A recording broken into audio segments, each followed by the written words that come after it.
Oh, okay. Too close. Good morning, good afternoon. I'm Margaret Lowe. I am the Chief Sustainability Officer for Ball State University.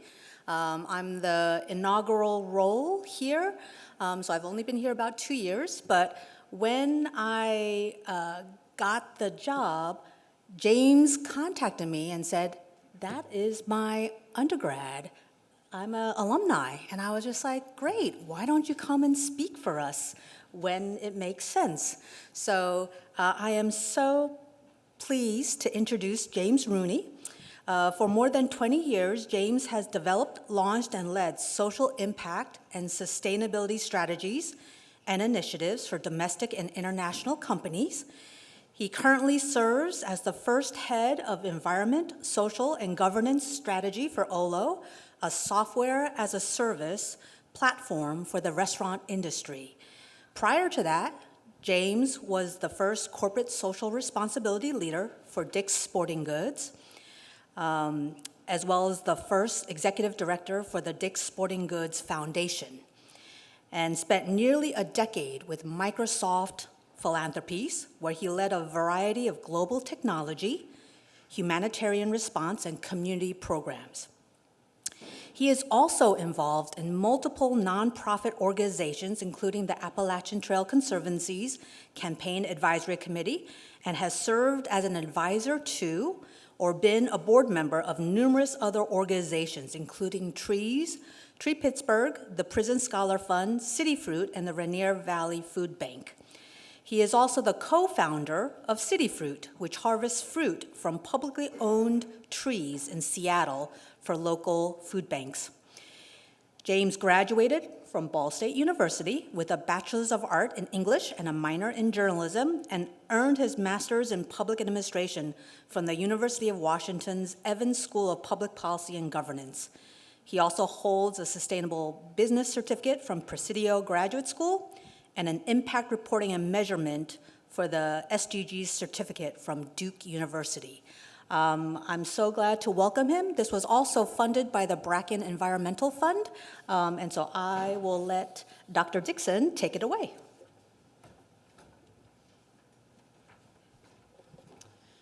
Okay, thank you for being here, James, and we're really privileged to learn from your wisdom today.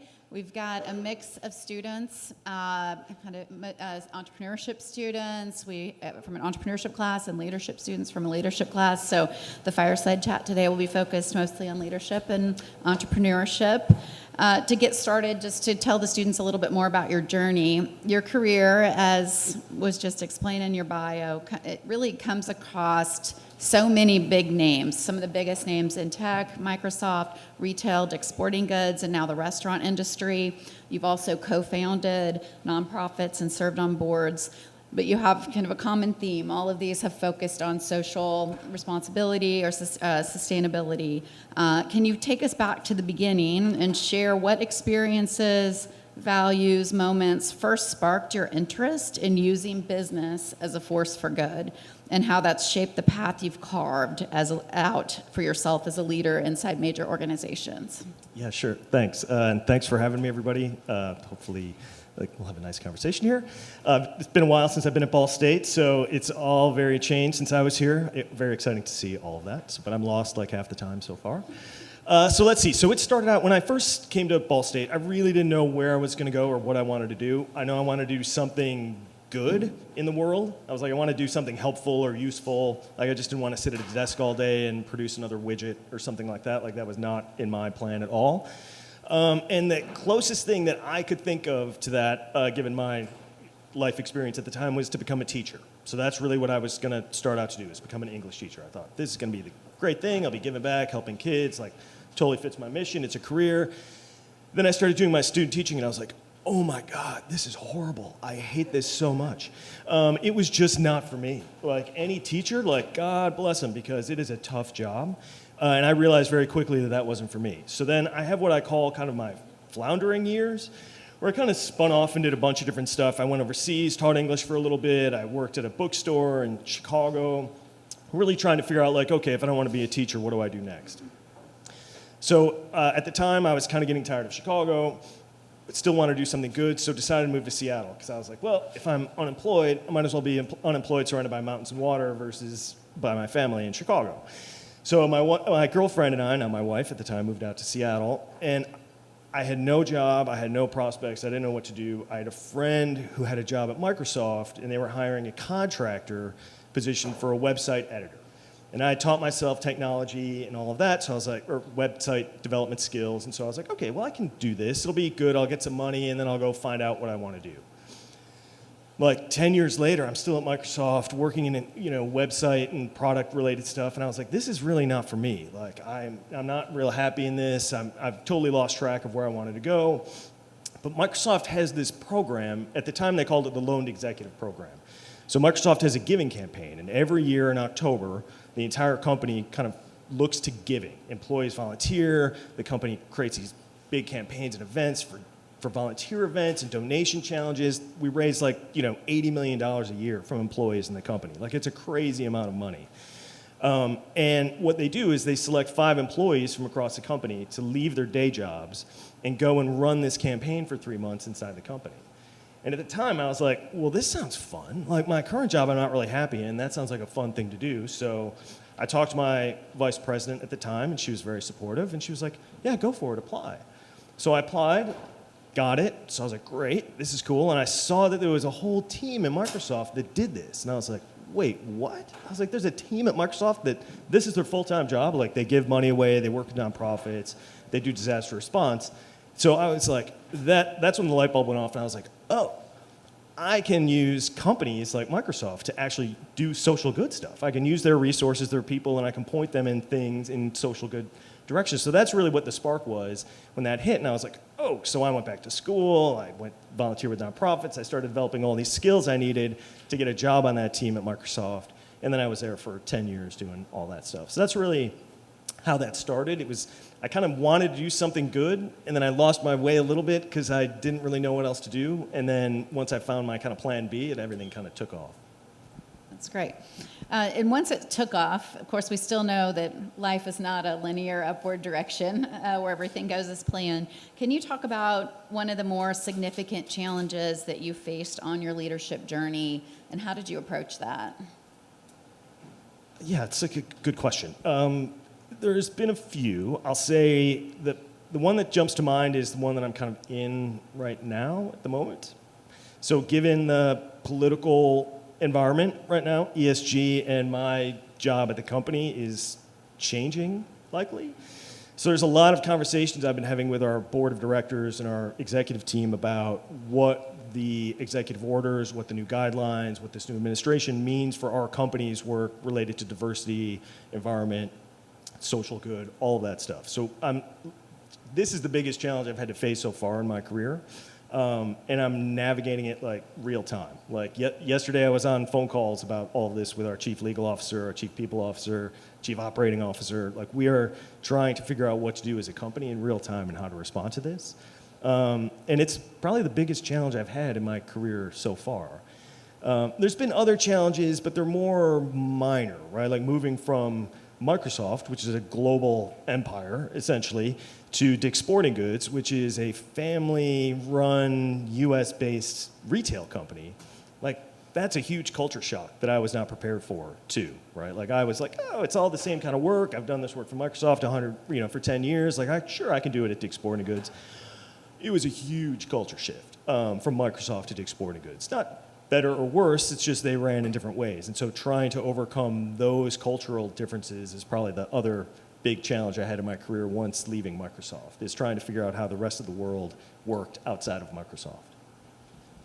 Those are challenging situations. Cultural change is always challenging, whether it's as an individual moving from one culture to the other, or whether it's an organization trying to make cultural changes. And right now we're in kind of unprecedented waters where you probably never imagined that social good would be controversial, and here we are. So how, whether it's culture change or the current environment that you're facing, or really even minor setbacks or even failures, we've all had them. How do you generally approach or navigate what are some tips for the students? I mean, everybody does it differently, so it may or may not work for them, but how have you navigated failures or setbacks? Especially, I mean, you have very highly visible roles, and now more than ever, so how are you approaching this?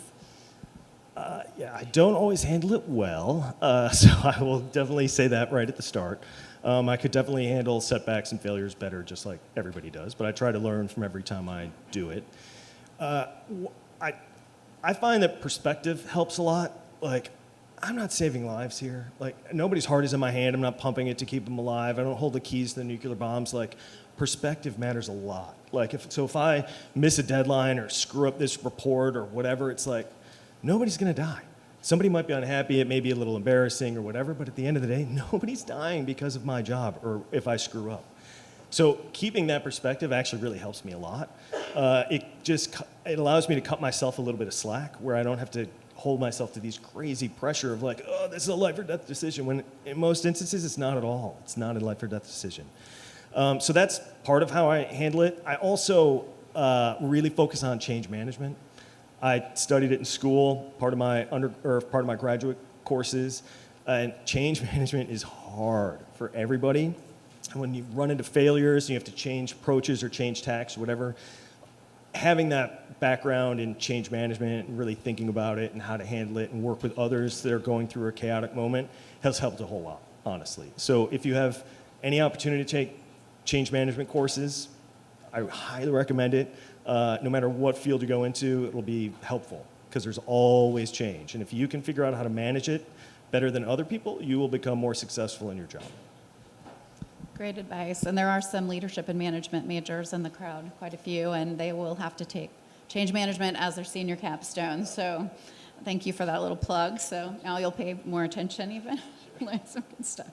I'm going to switch gears a little bit and we're going to talk about leading through challenges. I want to talk a little bit more about leading in action. And you completed the Entrepreneurial Leadership Institute at Ball State has an assessment, and you completed that assessment. I read your results. Surprise. According to that assessment, your strongest entrepreneurial leadership orientation is scientist. Someone who which is interesting because you were an English major. Someone who tends to seek evidence, test ideas, and improve through iteration. So for students, I know some of you are more familiar than others with the assessment. Some of the typical preferences of a scientist orientation would be they focus on reality, they value deep research on a subject, they search for a lot of evidence, supporting evidence on ideas, they strive for perfect new concepts. They view prototyping or modeling as very key activities. They study best practices. They adopt and develop new technologies or ways of doing things, and they create and build proofs of concept. So that's just kind of an overview of what that orientation might look like. How well do you think that reflects, that orientation reflects your natural leadership approach? I think it's pretty close. It's funny because when I saw the title, scientific, I was like, that's not really how I see myself. But when I read through the characteristics, it kind of is. And whether I blame or credit Microsoft for this, I'm not really sure yet. But I think my time there really helped inform the rest of my career. It's a great learning ground if you have the opportunity to work at a company like Microsoft or Google or whatever, a big company like that. Because one of the things that we learned there and we used all the time was fail fast. It wasn't don't fail, it was like go ahead and fail, but don't take a year to fail. Fail in 3 months and move on. So it's like, oh, okay. So like know whether or not it's going to work as soon as you possibly can and then just move on from there. So I feel like that attitude of failing fast and moving on without anybody freaking out is somewhat what kind of shaped me a little bit to that role. I like prototyping. I like testing things out, and then finally you get to the kind of the final product, which is good. From the data and the benchmarking and all the research in the ESG space, because it's a visible role, like I work a lot with our company's board of directors, with the C-level folks, like they're my main stakeholders from the company. And what I've found is that they value benchmarking and research more than anybody else. And so in order to make my case for why we need sustainability initiatives or social impact initiatives or employee engagement initiative, helping them see what our peers are doing, what the benefits are, what the costs, what the cons. That type of research gives me more credibility and helps them have a little bit more faith that I know what I'm talking about. So I feel like that really does kind of sum up kind of how I've approached the ESG space, but it's taken me kind of years to learn all of that and get to this space. Our leadership styles definitely evolve over time, and that's a good example, I think, of what you were just talking about, is that this is really an entrepreneurial orientation, but it still shows up really well in large organizations as well, where you're acting entrepreneurial, you're identifying opportunities, prototyping, researching, and then, from there, finding success. Yeah, it's really surprising and kind of wild, potentially irresponsible, but I have tons of freedom in my job, which surprises my friends and family, but it also is surprising to me that most companies tend to leave the ESG people alone as long as you kind of play within a certain space.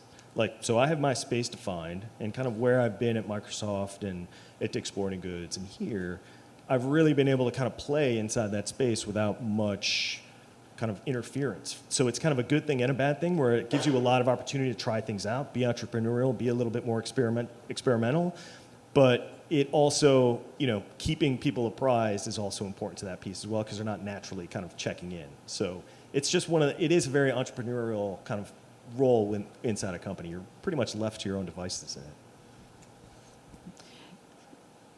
You've been talking about your style and your current situation, and it seems like that having that autonomy is a great fit for someone who's got that scientist type orientation. In terms of one of the things we've been talking about in my leadership class here and there is that we all have strengths, we all have these natural styles that we come to leadership with, and we should really focus on that and developing that. But at the same time, then that means we have to fill in those gaps of the strengths that we don't have. And so can you talk a little bit about, can you share a specific example of how you've built a team at any of these organizations or even the nonprofits with complementary strengths, or that maybe you've partnered with others who bring a very different approach to the table than you do? Yes, definitely. So it's true. I come at it with a very particular skill set, very particular point of view. I have a very particular style. On my team covers everything from philanthropy to environmental sustainability, diversity, our employee engagement and culture activities. So my team kind of covers a wide variety of things.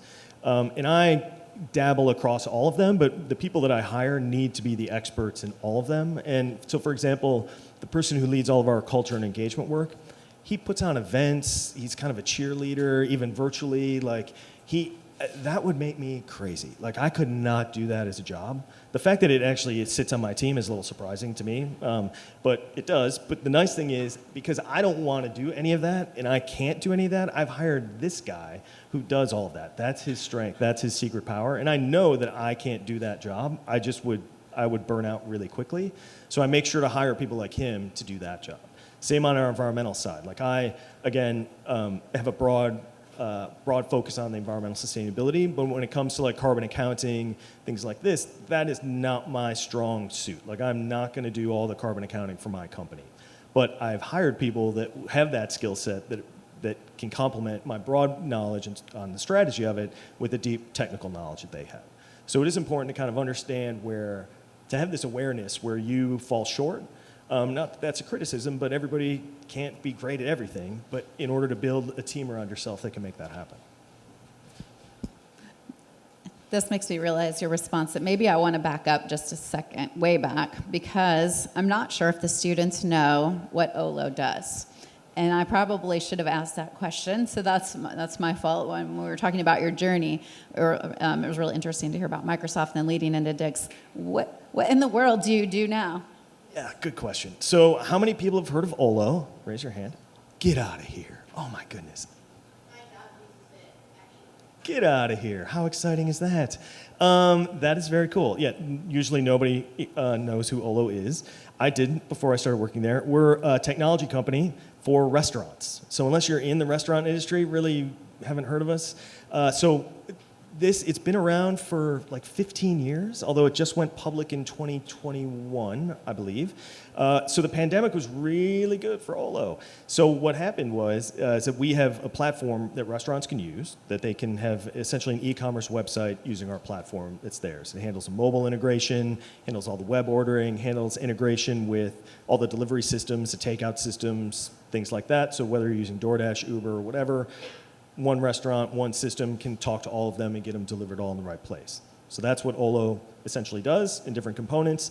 And so, yes, we have 85,000 restaurants around the country, primarily the big ones like Jimmy John's, Cheesecake Factory, Olive Garden, all the big kind of chain restaurants use our stuff.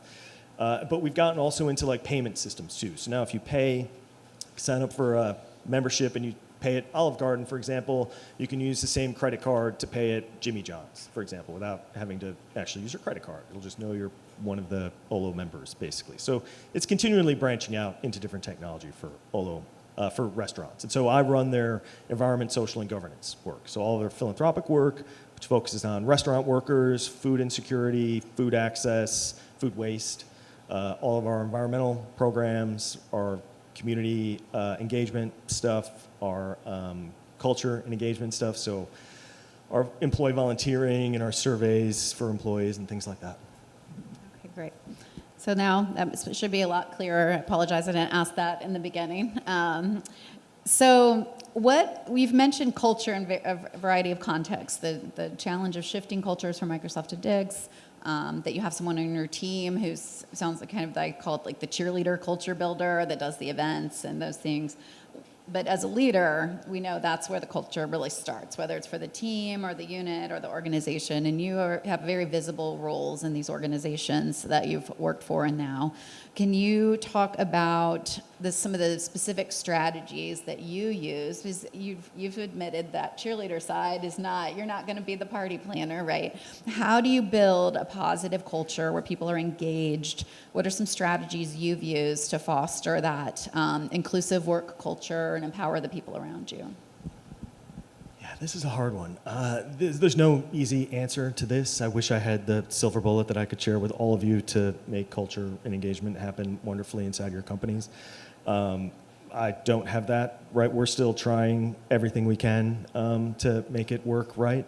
But some of the things that I've done, at least on my team, to try to make some of this happen and people I work with and virtual teams across the company is I'm pretty laid back, generally speaking. Like if you haven't been able to tell already, I'm pretty relaxed about everything here.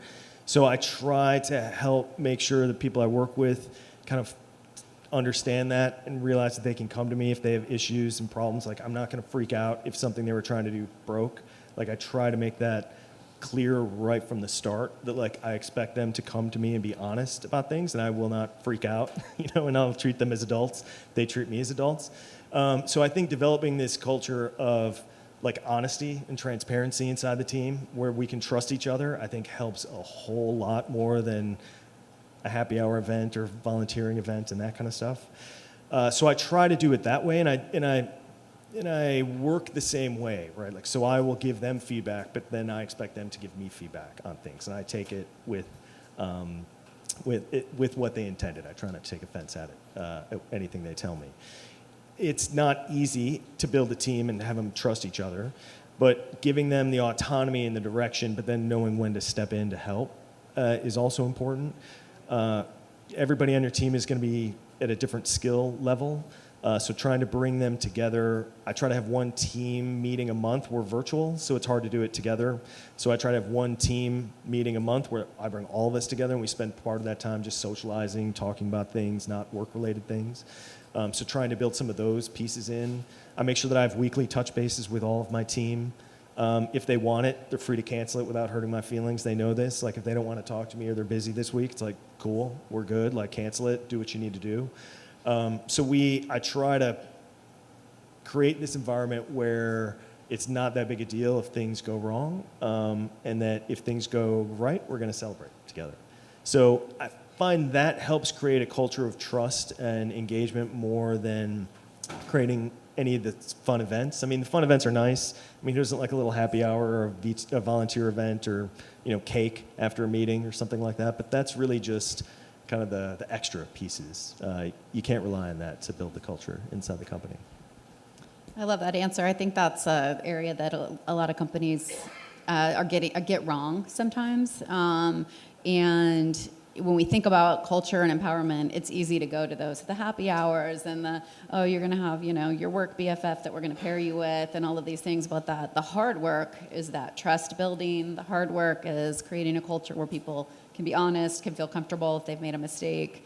That's how you build really true, ingrained, positive culture, not just what it looks like on the outside, but the under the surface, deep-rooted, positive culture. That's the hard work, and it takes a lot of time. It sounds like you're doing that, which is a great lesson for the students. Yeah, and I learned this lesson like really early on at Microsoft. I think I was like a week on the job. Like I am super new at Microsoft, and I'm like, I don't even understand how I'm at this company to begin with. Like I was going to be a teacher. Like how did I end up at Microsoft? Like what is going on?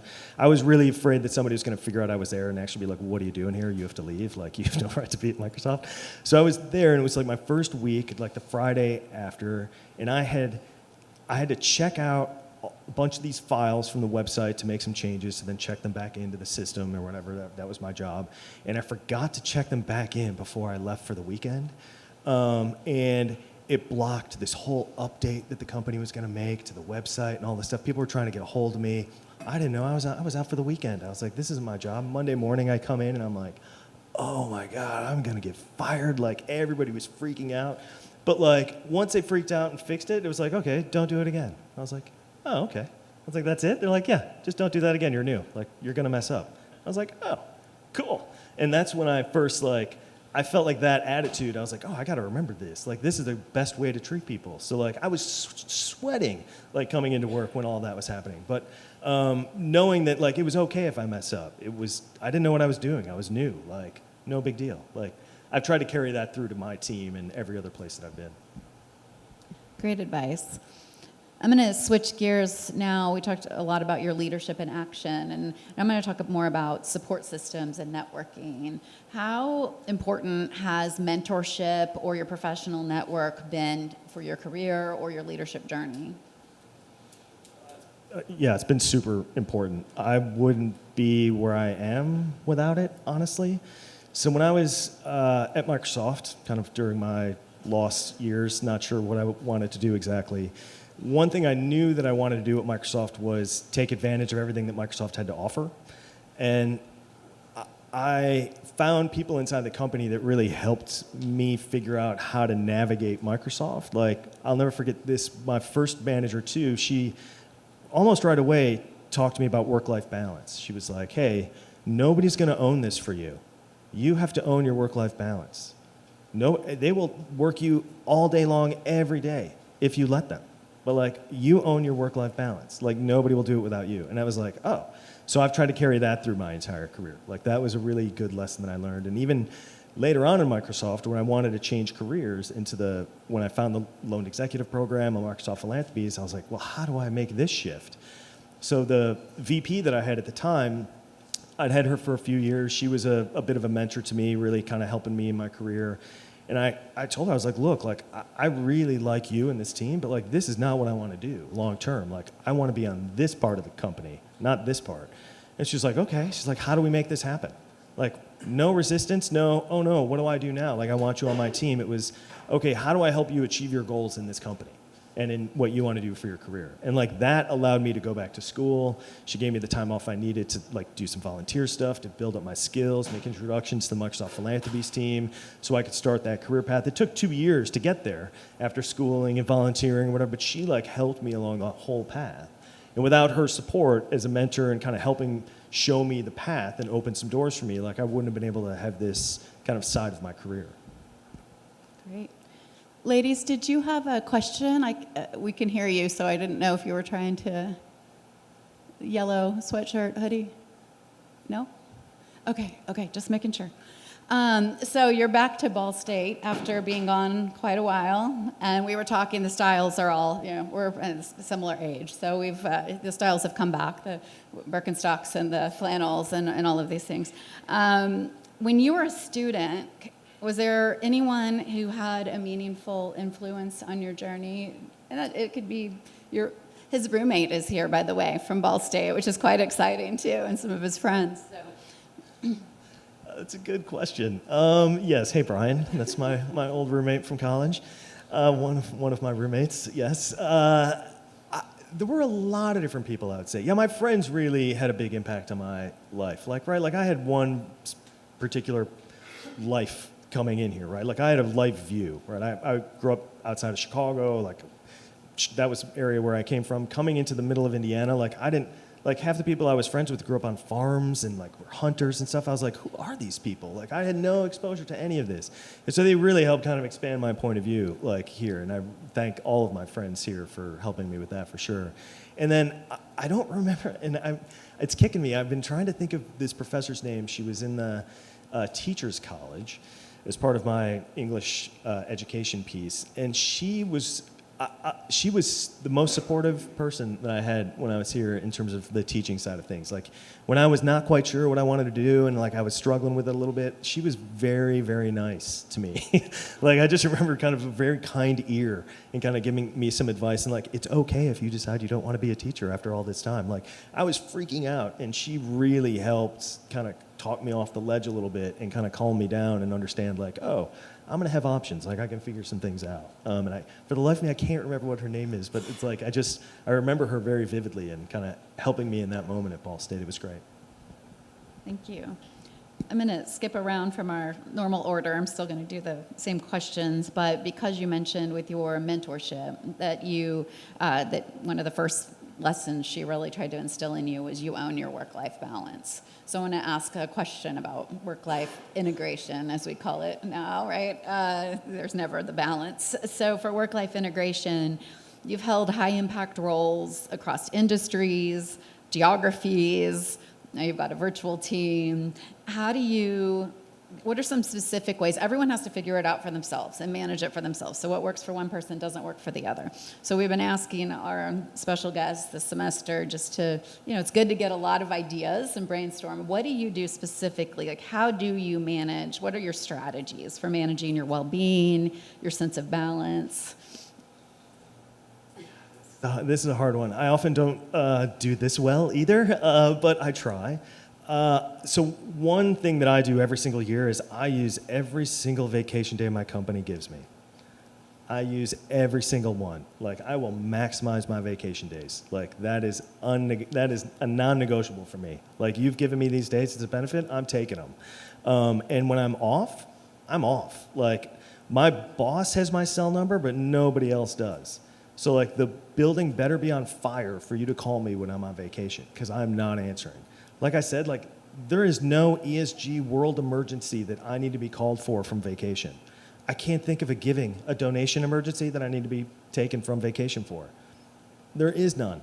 And so I can't think of anything that would be important enough to kind of pull me away from my time off. And that's just kind of a rule I've set. I'm like, this is it. And every time I have a job, I have this conversation with my boss. I'm like, here's the deal. Like, this is how I live. This is my life. I'm taking my time off. And I work normal hours, right? I work 9 to 5. Like, that's it. Like, if I'll work late on occasion to finish a project or whatever, like, sure, deadlines need to be met, 100% flexible. But you're not calling me out, like, don't expect me to be working Sunday at 2 o'clock. Like, that's not happening. Like, but being clear of your own expectations for yourself and your own life, what you want, and make sure you share that with the people you work with and your boss, that's really the key to it. Because you'll see exactly where the pushback is. And then you know, like, is this a place I want to work? Do they value what I value? Like, if not, maybe I need to find a new place. But really, that's one of the biggest things. Outside of that, I mean, work stress sucks. Like, it's work stress. The best thing you can do is sleep, eat well, and exercise. It's the most boring answer on the planet. And nobody wants to hear that as an answer, but, like, it really helps. Sleep, exercise.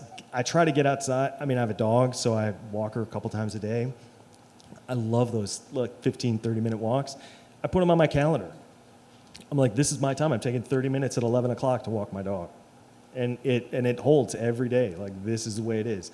But getting outside to have that break away from the office for 15 minutes, like, it's great. Just kind of helps reset, clear my head. Maybe I won't send that angry email. I'll wait till after the walk, and then I'll send a different email instead. So it's important to have your little rituals to make that happen. Believe it or not, you are not the first speaker this semester to recommend getting a dog.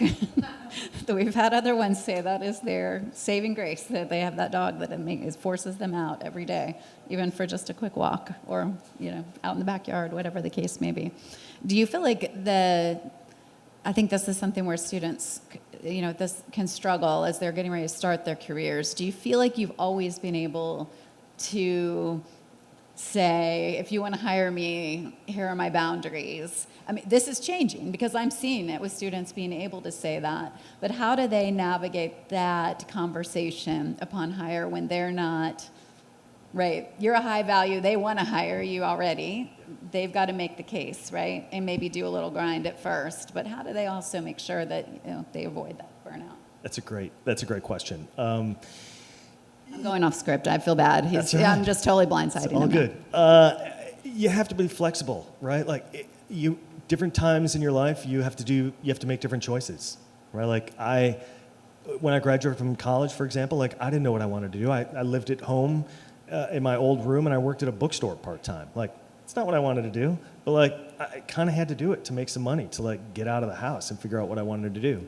So sometimes in your job, you can't necessarily make every single call you want to make, especially when you're starting out. You have to hustle a little bit, right? It's just the way it is. Like, it's unfortunate, but it's still a good time to start to know what your boundaries are for work. Like, I have friends who, they work 60, 70 hours a week. But that's what they want to do. They love it. They're like a VP of whatever, and they want to be top of the chain at some company and do whatever they want to do. It's like, awesome. Good, work 80 hours a week. Like, good for you. Cool. I don't. Like, not for me. Like, I don't. Like, I don't want to be VP if that's what that means. It's like, I have a specific work-life balance. So understanding that, no matter where you are in your career, is helpful. So that way you don't get into a job where you hate. Like, you're like, this is not the right fit for me. So you do need to be a little flexible, of course, like work a little bit long hours, maybe take some jobs that you don't really want to do. Every role has some work that you don't want to do with it. Like, you don't believe how many reports I have to file. Like, oh my God. Like, it's so boring. Like, the reports, like, how boring is this? But I kind of have to do that if I want to do these other parts of my job. It's like, all right, that's a pretty good trade-off. So there's always things that you don't really necessarily like, and you just have to decide where your line is and what trade-offs you're willing to make. I think life is just a series of trade-offs. That's great advice. I'm going to switch a little bit now. Well, I'm going to build on some of the things you said and talk more about purpose and impact. Once you were at Microsoft, you found your way, and you finally figured out, this is what I want to do. And then in your work with organizations like Microsoft, Dick's Sporting Goods, and now Olo, how do you approach decision-making around, you have to decide, there's so many areas of need in terms of philanthropic need, social impact need. How do you make those decisions of where to invest? From a corporate philanthropy perspective, it really is all about aligning the giving to the company. It has to be a natural fit. Like, for example, at Microsoft, one of the big areas of focus was STEM education, right? Science, technology, math, all that. Of course, that makes sense. It's a technology company. They want to create more software engineers, more people who are savvy with technology. So of course, supporting STEM education makes sense. It's Microsoft. At Dick's Sporting Goods, it's a sporting goods store. It's all about youth. It's all about sports. So its focus was on helping underserved youth. They wanted to help 1 million kids play sports, because I don't know if people know this or not, but high schools are shutting down their sports teams because of budget cuts and all this kind of stuff, and so kids aren't allowed to play football in certain schools and all that. So Dick's Sporting Goods comes in with funding to help with that. They're a sporting goods store. They fund sports. Makes sense. Same thing with Olo. We're a restaurant technology company. We support the restaurant industry, food waste, food access. So when those two are misaligned, it's super obvious. Like, if Olo suddenly started funding, like, youth healthcare, you're like, what? That doesn't make any sense. Like, it doesn't have anything to do with the company. So as a nonprofit, understanding kind of what companies align to whatever the nonprofit's focused on and targeting those companies specifically and vice versa. Like as we're, when we're in the midst of we're in the middle of evaluating our nonprofit for funding this year. By the end of April, we'll give out our funding, our annual funding grants. So we're evaluating nonprofits that, do food waste, food access, farming initiatives, restaurant worker support, that kind of stuff. Because it's really core to what OLO is all about. So a very strategic approach. I think looking way back on how Business for Good has evolved over time, it's interesting because originally I think the questions that were being asked in that space were, does it pay to be green? Does it pay to do good? Does it pay to be ethical? Does it pay to, and then, the real answer is it depends, right?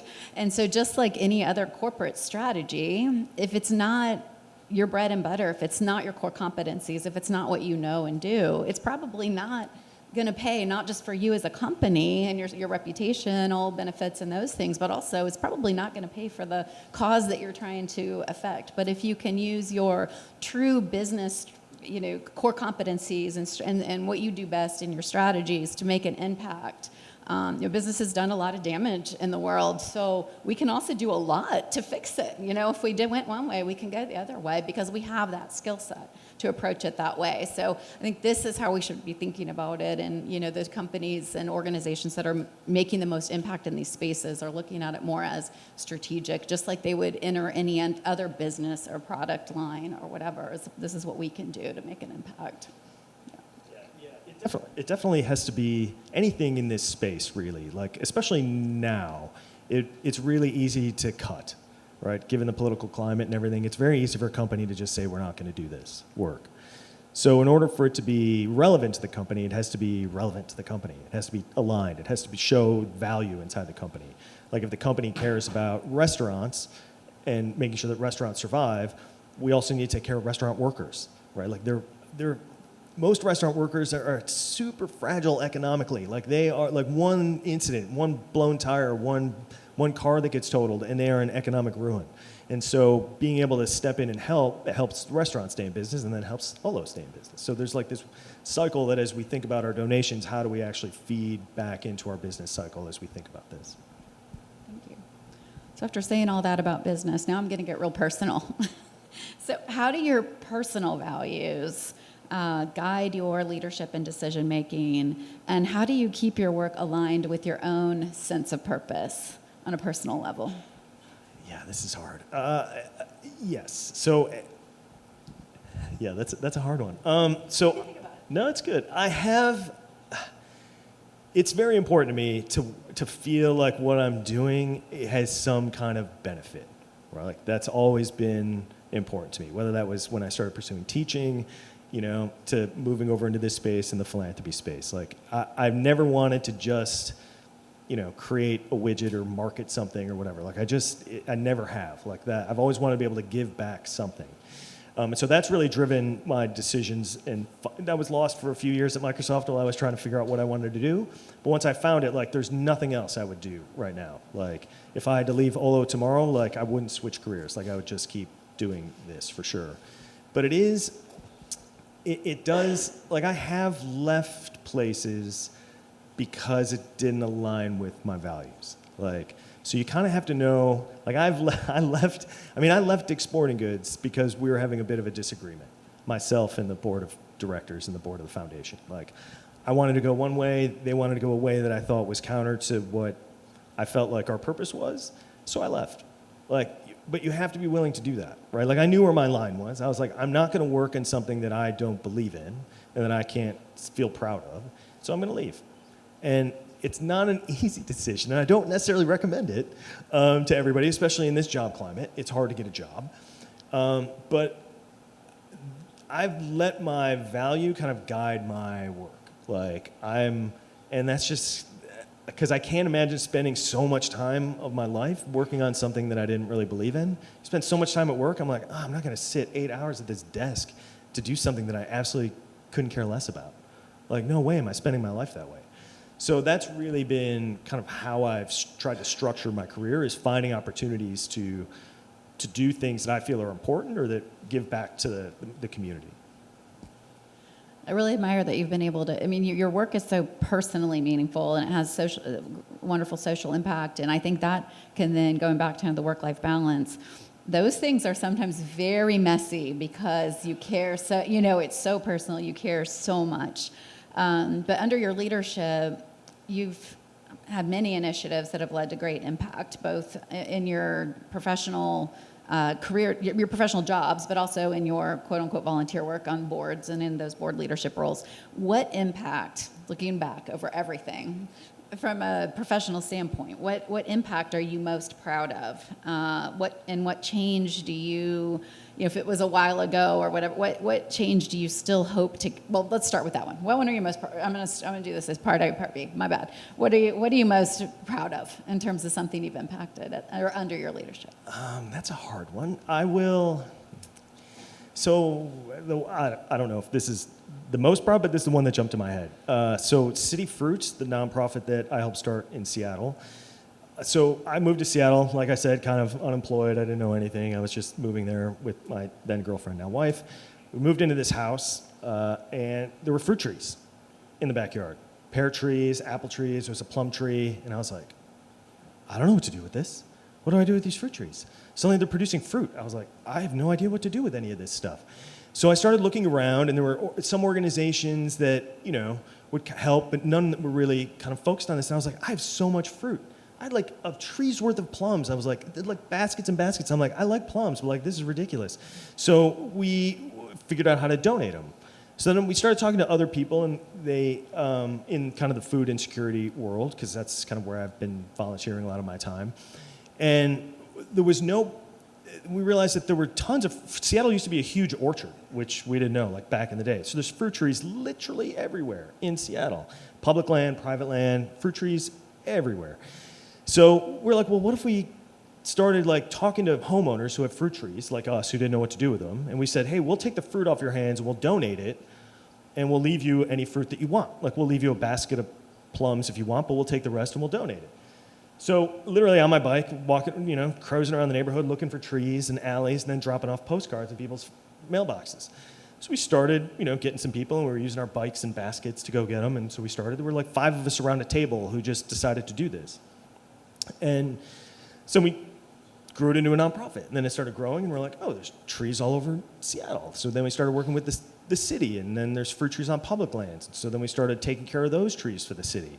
And then we started developing programs where neighbors could get involved. And so it started just building and building and building. And pretty soon it was like, well, this is kind of a thing now.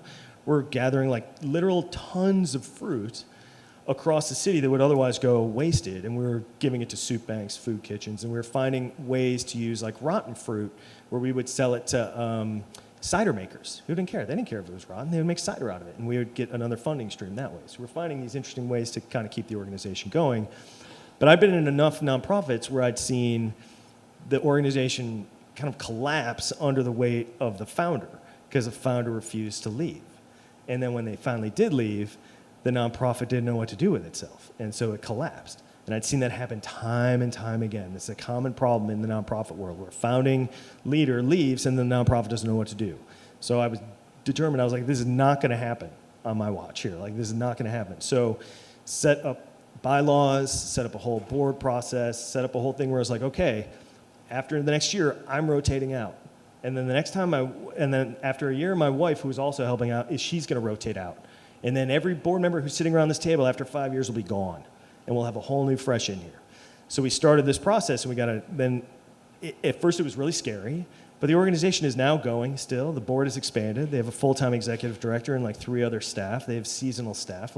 This organization is just thrived after we've been gone, which is great. And that to me is that's really cool to me, is that this thing that we created around a kitchen table is now off and running on its own with staff and a budget, partners with the city, collects food and feeds people. It's this is cool. We just kind of started this machine off and running. So that's probably my proudest, I think, thing that I've done, I guess. That's an amazing legacy. Yeah, that's an amazing legacy. I think it's always interesting. Entrepreneurism is a very entrepreneurial endeavor, and it's almost like you're talking about raising a child, and you want them to be raised so they can be independent and go out, and and that's how it feels. You had the baby, and now it's doing its thing. So I said this was a two-part question. So you're going to look back on what you're most proud of, and obviously that's an amazing example. What change, what keeps you up at night? What change do you still want to impact? And it could be, at the micro level for your team. It could be for your company. It could be for the industry, the restaurant industry, or maybe even bigger than that. What change do you still want to make happen in your ideal world? Yeah, what keeps me up it's not change necessarily, but what keeps me up at night is the current situation. Like my current job is keeping me up at night. Like the changes happening in diversity and equity inclusion and the environmental space, like that is stressing me out big time. Like I'm not happy about any of this. Like it is really keeping me up at night. Like, and if I can figure out a way to keep things going at my company, I will be super excited. Like that's kind of where my mission is right now. Like the thing that kind of terrifies me the most and keeps me up at night is like all of this work that I've been doing for 4 years at Olo just goes away because of this, because of people are afraid of, pushback or blowback or whatever. So that's what honestly is kind of keeps me up at night. And it's like my biggest challenge is like, how do I not let all of this just completely go away? And how do I help convince the board and the C team to not be afraid when they don't need to be? That's kind of the thing that keeps me up at night. I like to think, I know it's unprecedented times, I like to think pendulums swing in life, and I think history has shown they often do. And so if we swing back, like 3 months ago, or swing forward 3 years from now, the situation with the environment is critical. Some of the situations with the social needs, whether it's in this country or globally, are critical. These are not things that are going to go away, regardless of what's happening right now. The problems are not going to go away. So when you're looking at that ESG space, the environmental, if you don't know, students, ESG, hopefully you do know, but it's environmental, social, and governance space, okay? If you're looking at that, what emerging trends were you watching, are you going to be watching? We got to get through this crisis stage, but what are the trends that are just, regardless of what is happening in the country or whatnot, some of these things are going to continue. That is what it is. And young people recognize, the students recognize the social and environmental challenges and climate change and things that they're facing that affect their future. So what are the trends that you're seeing in that ESG space? Yeah, yes, it's changing now, of course, daily. But two things, I guess, that I was seeing. One is AI, which, of course, is infiltrating every place in the universe. A big part of the ESG space is reporting. Companies produce an ESG report every year. We, answer questionnaires from the S&P, from all these other organizations where there's just a lot of data sharing and a lot of information reporting. And there's a lot of consultants that help with this. A lot of consultants that companies hire help with this. A lot of people are employed creating reports for companies. And given AI and the ability to generate content based off of information, like this is going to be an interesting thing to see how that evolves, how these consultants use AI, how they get replaced by AI as part of this reporting, and what impact that has on companies and their ability and their willingness to report on data, I would say. So that's one piece that I'm watching, because it could impact the livelihoods of a whole bunch of people that currently write reports and data and all that. The other piece is the regulation. Here in the US, it's a different story than other parts of the world. And I thought we were going to move in one way in the United States. We may be pausing that for the time being. But the new environmental rules coming out of the SEC is something that I was waiting to see what would happen and what impact that would have. Because it's happening in different states, like California, New York. Different states have different requirements for different plastics use and environmental usage and things like this. So I was curious to see how that would evolve in the federal space. I think it still will. Hopefully, fingers crossed, eventually. But seeing how the work happening in Europe and the rules that they're putting in there impact the work in the United States. Because a lot of the companies that are based here still have to follow reporting rules in Europe because they're global, and so they have to do that anyway. So what does that mean for the U.S.? So those were two trends that I was just, watching. Now, who knows? Now the trend to watch is what companies do, if they keep doing what they're doing or they're not doing what they're doing. And that's kind of the thing to watch. Are they cutting diversity programs? Are they cutting environmental programs? And watching to see how this happens and what comes next. But it's still early days, I would say, in that.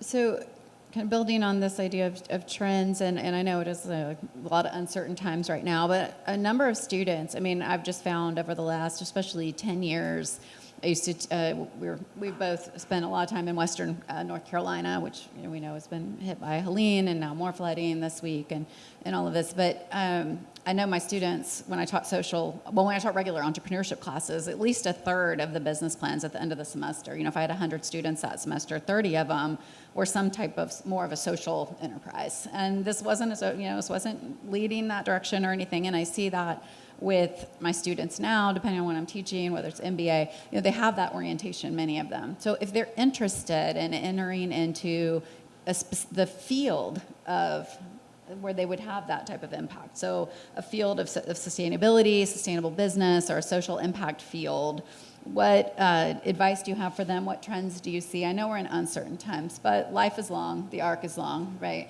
So what should they do? What you mentioned reporting, having some skill sets in that. What other things? Yeah, data, of course, always good to learn. Technology, of course, always good to learn no matter what job you have. Need to use all of that. A couple other things. One advice that I give to everybody who's looking to get into this field is start where you are. You don't need a new job to start doing this. I started inside Microsoft. Most companies have programs related to social impact or volunteering or whatever. Whatever company you end up at, find that thing and get involved in it.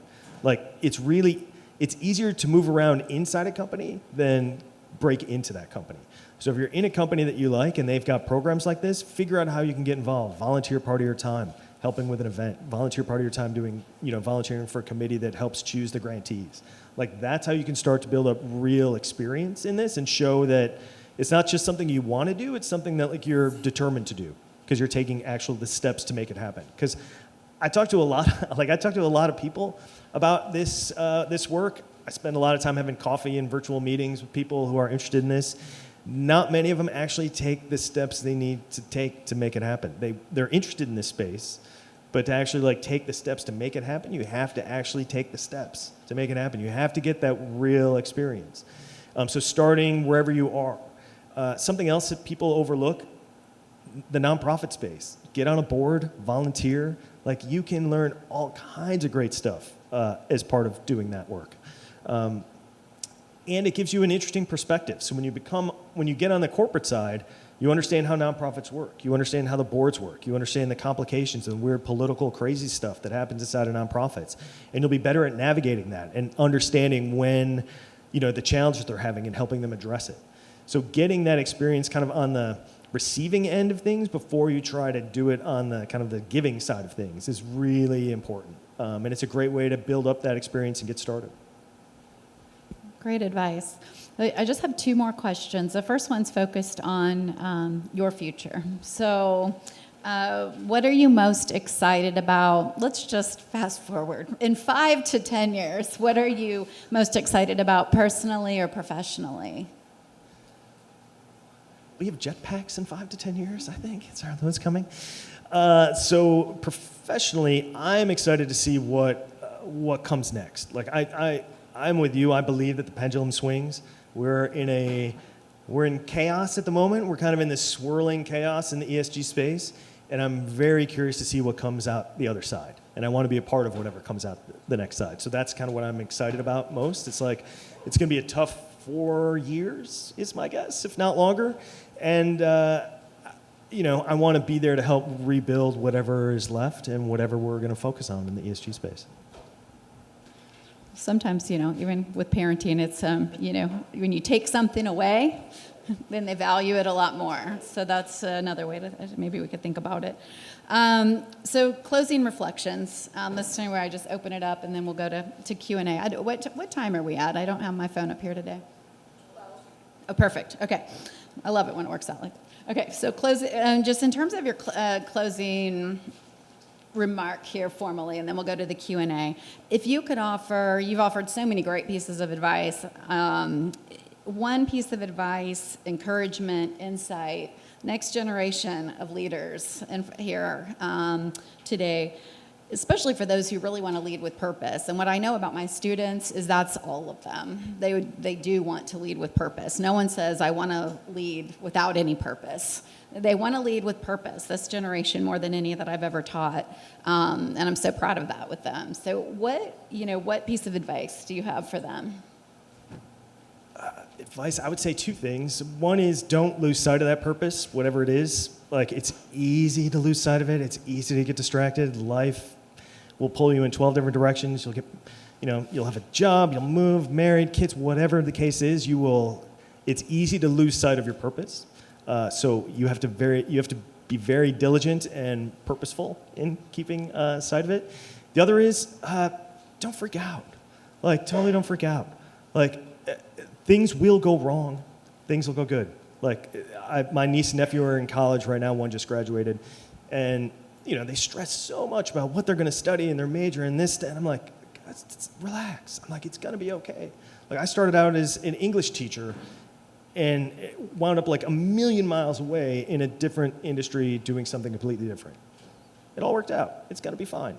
Like, if your first path, kind of starts to get a little windy, cool, ride it out. Let's see where it goes. You never know what's going to be on the other side. I know it's easy for me to say that. It's hard to live through it. So I can definitely appreciate that, but just try not to freak out. That's all.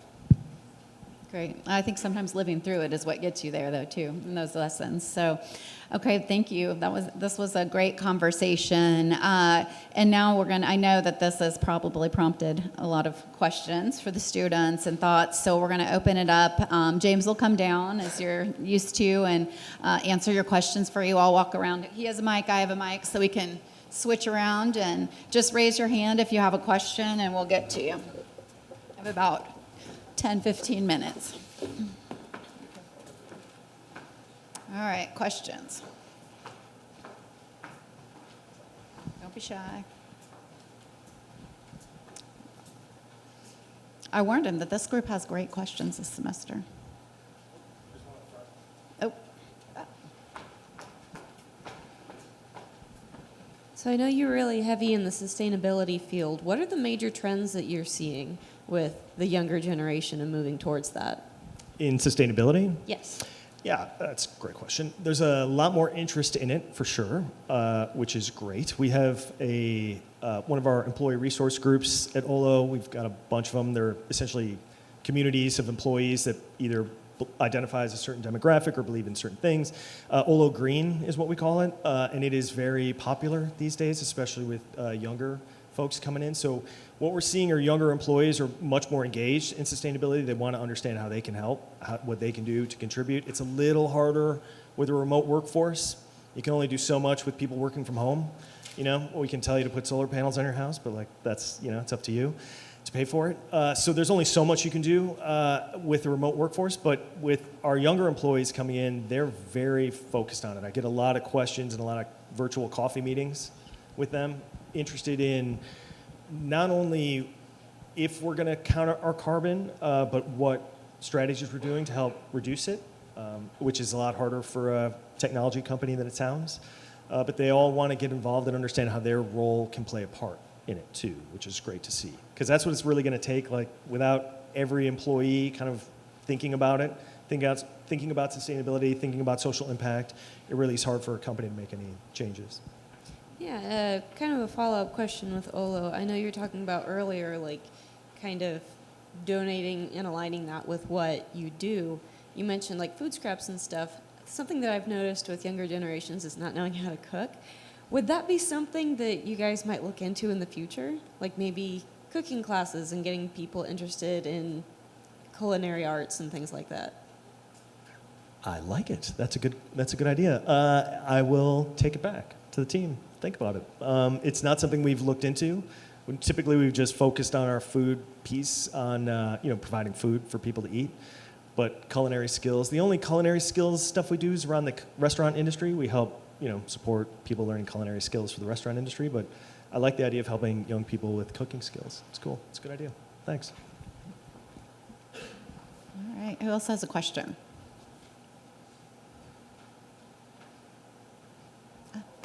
Okay. Yeah. And then yeah. Okay, wait, Corey, and then Margaret. Hi, thanks. What's one ESG move startups? What's one ESGs move that startups overlook when building like maybe a new company? That's a good question.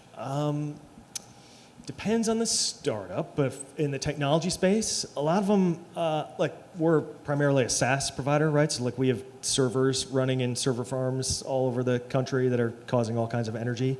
We don't think about them enough, the server farms. We use AWS for Amazon Web Services for most of our cloud platform, and they are mostly carbon neutral, run on renewable energy and stuff. So, but we've made that conscious decision to use them because of that. I think a lot of startups don't think about that. Like they'll just fire up their cloud provider and whatever. So in the technology space, I think we can be a lot more demanding of our cloud providers and our the companies that host our server farms and stuff like this. And I think a lot of startups on the technology side miss out on that. And then not on the technology side, I think a lot of startups just don't think about it, right? Like they're trying to get their business launched. So like I don't blame them. Like Olo started out, like we didn't think about sustainability till 2021. We're already, I don't know, like 10 years old at that point. Like, because we're just trying to keep the lights on. It's like I try not to blame people doing the startups, right? You've got your priorities, paying your bills, getting your company going. But at the same time, there are small things you can do, right, as a startup, like to think about your cloud storage. You can think about philanthropic activities you can do. You can think about your food waste as a startup. Small things, but they tend to be pretty busy anyway. Just wanted to build on your question. It wouldn't be do justice, especially when I see the dean here, for you all. Yes, there is research that shows that if you know how to cook, that reduces food insecurity by about 20%. And so if you do know how to cook, that helps with that ability to provide for yourself. And there is Hospitality 101 that you can take to be able to learn how to cook. It's a very popular class. So I wanted to give that plug as well.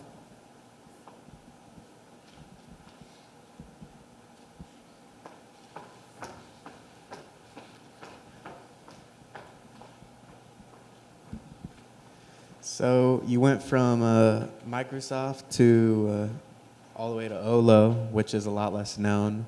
So I'm wondering, what has been more important to you, like the scale of impact? Because I imagine Microsoft has a lot more money to throw around, or the type of impact? Great question. Very thoughtful.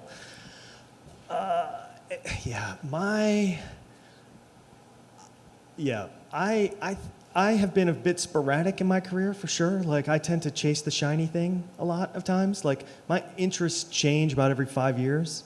I know this about myself. And so even while at Microsoft, like I probably changed my focus every 5 years. I worked on the web team, then the product team, then an international team, then I worked on philanthropies. Like, and even in philanthropies, I changed my focus multiple times. I'm always after getting new experience that I don't have. And so one of the reasons for, well, there are a few reasons for leaving Microsoft, but I was fascinated by the retail, in the U.S. retail industry and Dick's Sporting Goods, and so that's one reason I moved there. It's like I hadn't had experience in that. I was like, how hard can this be? Like, this is cool. Let's go check out this industry. So I did that for a while. And then Olo was the same thing. It's like I've never been a part of a company this small. Like, they just went public. Like, when I found them, they were just going public, and it's like, I've never done this before. Sure, let's give this a try. So that's kind of, let's give this a try has actually driven a lot of my career path. So I don't necessarily recommend it as a career strategy, but it's worked out for me. Just trying to chase different experiences has kind of led to interesting opportunities. So that's kind of how I ended up at Olo. They were small. They needed this program started up, and I really, really liked them when I started talking to them. They're just like the nicest group of people. Like, I've never worked for a company full of nicer people. It's kind of creepy, but it's really nice at the same time. So. All right. We actually have a tradition, if it's okay, that we take a selfie with all the students because they're learning also how to use LinkedIn. I'm a terrible example. I always tell them, don't look at mine. But they really should be doing it more. And we get a selfie with them in the back, and then they can share it and find it and connect with you. Is that okay? That sounds good. And You can't say no because I'm having you up here in front I'm of probably me. going to regret saying this myself, but if you can find me on LinkedIn, you can connect with me if you have questions. I'm happy. I try to talk to as many people as I can. If you've got other questions, you can follow up. Happy to have like a virtual coffee as I can with people too. So feel free if you need to.